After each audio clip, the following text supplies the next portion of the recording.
Hello guys, Microsoft office 2007 की इस tutorial series का ये पहला पार्ट है जिसमें हम माइक्रोसॉफ्ट ऑफिस और एमएस वर्ड का इंट्रोडक्शन देखेंगे। तो चलिए स्टार्ट करते हैं। इससे पहले भी एक वीडियो हमने बनाया है जिसमें माइक्रोसॉफ्ट ऑफिस को इंस्टॉल करना, डाउनलोड और इंस्टॉल करना बताया था, तो उसका लिंक मैं इस वीडियो के डिस्क्रिप्शन में भी दे दूंगा और इसके ये वीडियो के एंड में स्क्रीन पे आपके आ जाएगा। तो चलिए माइक्रोसॉफ्ट ऑफिस और एमएस वर्ड क्या है इसका इंट्रोडक्शन देखते हैं। और बाकी यहाँ पर कुछ लिखा है, आप इसे पढ़ लीजिए। माइक्रोसॉफ्ट ऑफिस की सीरीज में MS Word, Excel, PowerPoint सीखना है और इस सीरीज को कई पार्ट में बनाया गया है। इस सीरीज के सभी पार्ट जो है हमारे चैनल पे UPCSS पर मिल जाएंगे आपको। चलिए आगे देखते हैं क्या है हमारे पास। तो सबसे पहले माइक्रोसॉफ्ट ऑफिस 2007 ये क्या है। माइक्रोसॉफ्ट ऑफिस एक एप्लीकेशन सॉफ्टवेयर का पैकेज है। एप्लीकेशन सॉफ्टवेयर का पैकेज मतलब एप्लीकेशन सॉफ्टवेयर, ये तो पता होगा आपको कि सॉफ्टवेयर दो प्रकार के होते हैं, सिस्टम सॉफ्टवेयर और एप्लीकेशन सॉफ्टवेयर। तो सिस्टम सॉफ्टवेयर वे होते हैं जिनका इस्तेमाल कंप्यूटर अपने यूज के लिए करता है, यानी डेटा वो प्रोसेस करने के लिए करता है, और एप्लीकेशन सॉफ्टवेयर वे हैं जिनका इस्तेमाल यूजर करता है अपने वर्क के लिए। तो यहाँ पर जो माइक्रोसॉफ्ट ऑफिस है वो एक एप्लीकेशन सॉफ्टवेयर का पैकेज है क्योंकि इसके अंतर्गत हमें कई सारे सॉफ्टवेयर मिलते हैं, जिसमें हमें कई सॉफ्टवेयर मिलते हैं जिसकी सहायता से ऑफिस के अलग अलग कार्यों को किया जा सकता है। और इसका जो मतलब इनके जो इन्वेंटर हैं वो माइक्रोसॉफ्ट कंपनी ने किया था, मतलब इसका विकास माइक्रोसॉफ्ट कंपनी ने किया था। और पहला MS ऑफिस 1989 को बाज़ार में आया और इसके बाद इसके कई वर्जन बाज़ार में आए। वर्जन यहाँ पर आपके 95, 97, 2003, 7, 10, 13 और 16 तक के ये आपके वर्जन आए। तो अगर हम बात करें आज करंट की, अभी अक्टूबर 2018, तो वहाँ पर लेटेस्ट वर्जन जो आपका है वो 2016 है, बट हम जो पढ़ेंगे वो 2007 होगा, इसलिए क्योंकि एग्ज़ाम लेवल से हम पढ़ रहे हैं। तो एग्ज़ाम में जो है वो 2007 ही करंट में पूछा जा रहा है, तो यहाँ पर हम 2007 पढ़ेंगे। चलिए आगे देखते क्या है। माइक्रोसॉफ्ट ऑफिस सूट के अंतर्गत हमें कई सॉफ्टवेयर मिलते हैं, उनमें से MS Word, Excel, PowerPoint और एक्सेस सीखेंगे क्योंकि ये आपके एग्ज़ाम में आपके यही 4 चैप्टर से पूछा जाता है। बाकी के जो आपके और भी होते हैं वो कुछ खास नहीं होते। हम माइक्रोसॉफ्ट ऑफिस 2007 का वर्जन सीखेंगे और सबसे पहले हम उसमें एमएस वर्ड सीखेंगे। तो चलिए इसमें एमएस वर्ड का इंट्रोडक्शन देख लेते हैं। एमएस वर्ड, माइक्रोसॉफ्ट वर्ड, इसका शॉर्ट नेम एमएस वर्ड होता है और यह एक वर्ड प्रोसेसिंग प्रोग्राम होता है। वर्ड प्रोसेसिंग यानी कि इसमें हम लेटर से खेलते हैं, यानी इसमें हम टाइपिंग का काम और लेटर से रिलेटेड जितना भी वर्क होता है वो सब माइक्रोसॉफ्ट वर्ड में किया जाता है। इस सॉफ्टवेयर से हम किसी भी डॉक्यूमेंट का निर्माण कर सकते हैं। इसमें कई टूल्स हैं जिसकी सहायता से हम एमएस वर्ड प्रोसेसिंग का कार्य सरलता से कम समय में अच्छा कर सकते हैं। इसमें वर्क करने के लिए डॉक्यूमेंट पेज होता है और एमएस वर्ड में बनने वाली फाइल का जो एक्सटेंशन नेम होता है वो .doc होता है। अब ये एक्सटेंशन नेम क्या होता है, तो एक चीज़ आपको बता दें कि जो कंप्यूटर में हम कोई भी फाइल वगैरह सेव करते हैं तो उसका एक्सटेंशन नेम होता है। एग्जांपल, अगर आपका कोई वीडियो का सॉन्ग है तो वीडियो का कोई नेम होगा और साथ में उसका एक्सटेंशन उसका होगा MP4 या AVI करके जो भी हो, और ऑडियो का भी MP3 होगा, और इमेज अगर आपकी है तो वो JPG की या PNG की होगी। यानी ये इसका क्या होता है, एक्सटेंशन होता है फाइलों का, और जो नेम होता है वो तो आप डालते ही हैं। उसी तरह से एमएस वर्ड में जो फाइल बनती है उसका एक्सटेंशन नेम .doc होता है, लेकिन ये 2003 वर्जन के पहले वाले की बात कर रहे हैं। अगर हम 7 की बात करें तो वहाँ पर उसका फाइल का जो एक्सटेंशन होगा वो .docx होगा। तो यहाँ पर DOC का मतलब डॉक्यूमेंट और जो X लग गया इसका मतलब होता है यहाँ पर एक्सटेंसिबल। तो आई थिंक ये सब क्लियर हो गया होगा। आगे बढ़ते हैं। विनवर्ड यानी कि एमएस वर्ड को हम, माइक्रोसॉफ्ट वर्ड को एमएस वर्ड भी बोलते हैं और विनवर्ड भी बोलते हैं। और इसे ओपन करने के लिए, इसके ओपन करने के कई तरीके हैं। सबसे आसान और बेस्ट तरीका है आप विंडोज़ के साथ R बटन प्रेस कीजिए, यानी स्टार्ट में प्लस रन में जाइए और वहाँ पर विनवर्ड टाइप कीजिए और एंटर कीजिए, आपका विनवर्ड जो है वो ओपन हो जाएगा। चलिए देखते हैं, विनवर्ड ओपन करते हैं, आगे की प्रोसेस देखते हैं क्या है।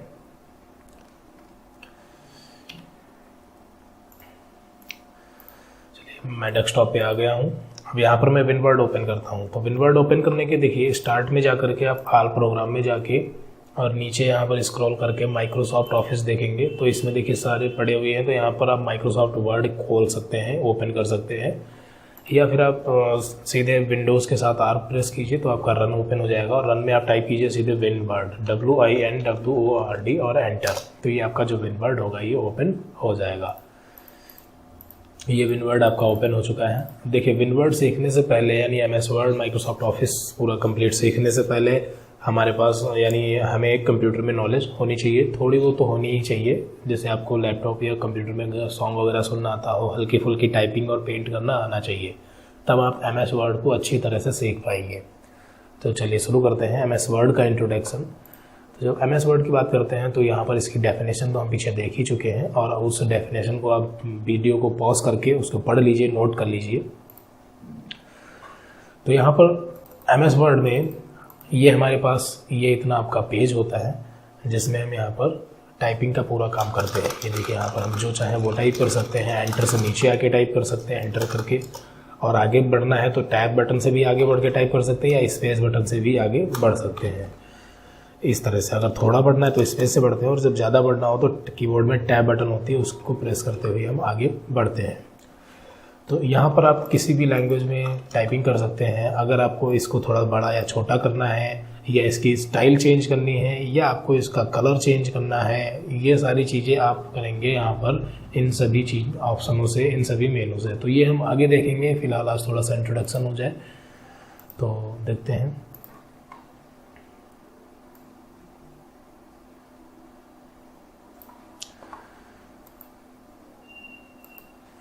तो सबसे पहले हम इसका इंट्रोडक्शन में देखते हैं कि किस एरिया को क्या बोलते हैं।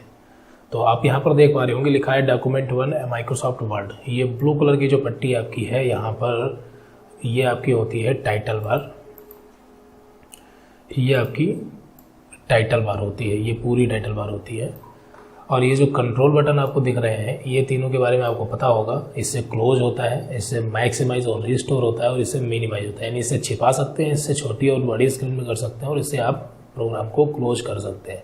ये तीनों हो जाती हैं आपकी कंट्रोल बटन। ये हो जाती है आपकी टाइटल बार, और ये यहाँ पर जो आपका बटन दिख रहा है ये आपका ऑफिस बटन होता है। ऑफिस बटन में कई सारे इंपॉर्टेंट ऑप्शन होते हैं, जैसे आप इस फाइल को सेव करना चाहते हैं, या क्लोज करना चाहते हैं, या प्रिंट करना चाहते हैं, तो उससे रिलेटेड ऑप्शन जो है ये ऑफिस बटन में आपके यहाँ पर मिलते हैं।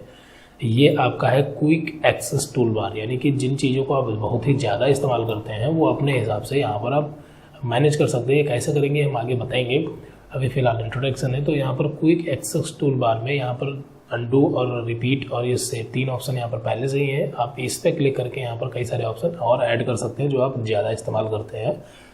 उसके बाद ये जो होम, इंसर्ट और पेज लेआउट, रेफरेंस व्यू, ये आपके टैब होते हैं, मतलब मेनू टैब होते हैं। ये आपका होम मेनू टैब है, ये इंसर्ट, ये पेज लेआउट, रेफरेंस। जब आप इन पे क्लिक करेंगे तो अभी होम पे क्लिक है तो यहाँ पर होम से रिलेटेड जितने भी मतलब यहाँ पर ऑप्शन है ओपन है। इंसर्ट पे क्लिक करेंगे तो आपके इंसर्ट से रिलेटेड सारे ऑप्शन ओपन हो जाएंगे। ये देखिए इंसर्ट, पेज लेआउट, ये आपके इंसर्ट से रिलेटेड आ गए, ये पेज लेआउट से, ये रेफरेंस से, ये मेलिंग से। तो यहाँ पर फिलहाल हम वापस होम पे चले जाते हैं। तो ये आपका क्लियर हो गया होगा मेनू टैब, ये आपके ऑप्शंस होते हैं। उसके बाद यहाँ पर अभी रूलर नहीं है, यहाँ पर आपके हो सकता है 1 2 3 4 करके कुछ लिखा हो, तो वो होता है रूलर। लगा के हम देख लेते हैं, व्यू में जाते हैं और फिर यहाँ पर रूलर पे क्लिक करते हैं। तो ये देखिए हमारे में रूलर आ चुका है। रूलर का मतलब ये कंप्यूटराइज स्केल होती है, आपने कहाँ से कहाँ तक लिखा है, और बाकी बहुत सारी सेटिंग होती हैं जो रूलर पे की जाती है, वो हम आगे देखेंगे। तो ये आपका क्या हो गया, रूलर होता है। और फिर उसके बाद ये तो आपको पता ही है, ये आपका डॉक्यूमेंट पेज होता है जिस पर हम अपना वर्क करते हैं, वर्क करेंगे। और ये आपका जो होता है स्क्रॉल बार होता है, ये आपका हॉरिजेंटल स्क्रॉल बार होता है, सॉरी वर्टिकल स्क्रॉल बार होता है। ये आपका जो होता है वर्टिकल स्क्रॉल बार होता है, यानी इससे आप ऊपर और नीचे आ जा सकते हैं। और अभी यहाँ पे हॉरिजेंटल स्क्रॉल बार नहीं आ रहा है, इसलिए नहीं आ रहा है क्योंकि ऊपर नीचे जाने की ज़रूरत है, क्योंकि पेज आधा छिप रहा है, बट इधर हमारा पेज जो है वो हाइड नहीं है, इसलिए वो नहीं आ रहा, वो ऑटोमेटिक आता है। देखते हैं कैसे आएगा। अगर हम पेज की यहाँ पर जूमिंग कर देते हैं तो देखिए अपने आप यहाँ पर ये अपैर हो जाएगा, ये अपने आप बन जाएगा। तो ये आपका जो है ये हॉरिजेंटल स्क्रॉल बार है। ये क्या है, हॉरिजेंटल स्क्रॉल बार, और ये जो है आपका ये वर्टिकल स्क्रॉल बार है। उसके बाद यहाँ पर जो लिखा है वर्ड 22 और आगे ये यहाँ पर ये आपका जूमिंग हो गया। यहाँ से आप पेज की जूमिंग को घटा और बढ़ा सकते हैं इतने एरिया से। और ये जो आपका है ये आपका स्टेटस बार है। क्या है, स्टेटस बार। और ये जो यहाँ पर ब्लू कलर की पट्टी दी गई है ये आपकी है टास्क बार में जो कंप्यूटर पे वर्क चल रहा होता है, यानी जितने प्रोग्राम ओपन होते हैं वो दिखाई देंगे। यहाँ पर 3 प्रोग्राम ओपन है, तीनों दिखाई दे रहे हैं। दिखाई हालांकि ये भी दे रहा है बट ये ओपन नहीं है, ये पिन है इसी टास्क बार में। और ये जो आपका एरिया और थोड़ा सा बचता है, इसे हम कहते हैं नोटिफिकेशन एरिया। नोटिफिकेशन एरिया में कंप्यूटर के इंपॉर्टेंट मैसेजेस और डेट और टाइम, ये सारी चीज़ें, नेट कनेक्ट है नहीं कनेक्ट है, वॉल्यूम कंट्रोलर, ये सारी चीज़ें नोटिफिकेशन एरिया में आपको मिल जाती हैं। तो सारा इंट्रोडक्शन कंप्लीट हो गया, इसमें कुछ छोटा तो नहीं है। ये आपका हॉरिजॉन्टल रूलर हो गया और ये आपका जो होता है ये वर्टिकल रूलर होता है। इसी तरह से ये आपका वर्टिकल स्क्रॉल बार और ये आपका जो होता है हॉरिजॉन्टल स्क्रॉल बार, status bar, task bar, notification area. तो आई थिंक इसका इंट्रोडक्शन आपका कंप्लीट हो चुका है और हम इसकी अगली वीडियो में देखेंगे। हम देखेंगे कि MS वर्ड पे वर्क को कैसे मतलब किया जाता है। इसमें आप एप्लीकेशन, बुक कंपोजिंग, नोट्स, किसी भी तरीके की हल्की फुल्की ड्राइंग, ये सारा काम आप इसमें कर सकते हैं। आप नोट्स इसमें टाइप करके उसका PDF बना सकते हैं, उसको आप प्रिंट आउट कर सकते हैं। ये सारे काम आपके वर्ड में होते हैं। अब मेलिंग के लिए, यानी मेल वगैरह करना है आपको बहुत सारे लोगों को, तो इससे रिलेटेड यहाँ पर कई सारे ऑप्शन हैं जिससे आप आसानी से हज़ारों लोगों को मेल भेज सकते हैं बहुत ही कम समय में। तो ये सारी चीज़ें हम एक एक करके पूरे मेनू स्टेप बाय स्टेप कंप्लीट पढ़ेंगे। फर्स्ट वीडियो में पढ़ेंगे होम टैब के सारे मेनू इंसर्ट के, फिर एक एक करके सब पढ़ेंगे हम अगली वीडियोस में। तो MS वर्ड, माइक्रोसॉफ्ट ऑफिस की तो वैसे कई सीरीज़ बनने वाली हैं, लेकिन अगर हम सिर्फ MS वर्ड की बात करें तो यहाँ पर इसकी कम से कम 10 वीडियो तो ज़रूर होंगे, जो कि 10-10 या 15-15 मिनट के हो सकते हैं। तो आप उन सभी वीडियो को देखिए और फिर आप हमें बताइए कि MS वर्ड में आप एक्सपर्ट बने या नहीं बने। ओके, तो अगली वीडियो से हमें यहाँ पर सारे मेनू पढ़ेंगे और फिर उसके बाद इसके सारे प्रोजेक्ट भी पढ़ेंगे कि इसमें बुक कंपोज कैसे करेंगे। सारा जो हम यहाँ पर अभी मेनू पढ़ेंगे, इनको प्रैक्टिकली इम्प्लीमेंट भी करके देखेंगे। तो देखते हैं यहाँ पर पावर पॉइंट में हमारे पास क्या बचा था। पावर पॉइंट में हमारे पास कुछ खास नहीं बचा है। Okay, so thanks for watching. अगर आपको कुछ पूछना हो तो आप कमेंट कर सकते हैं। मिलते हैं अगली वीडियो में।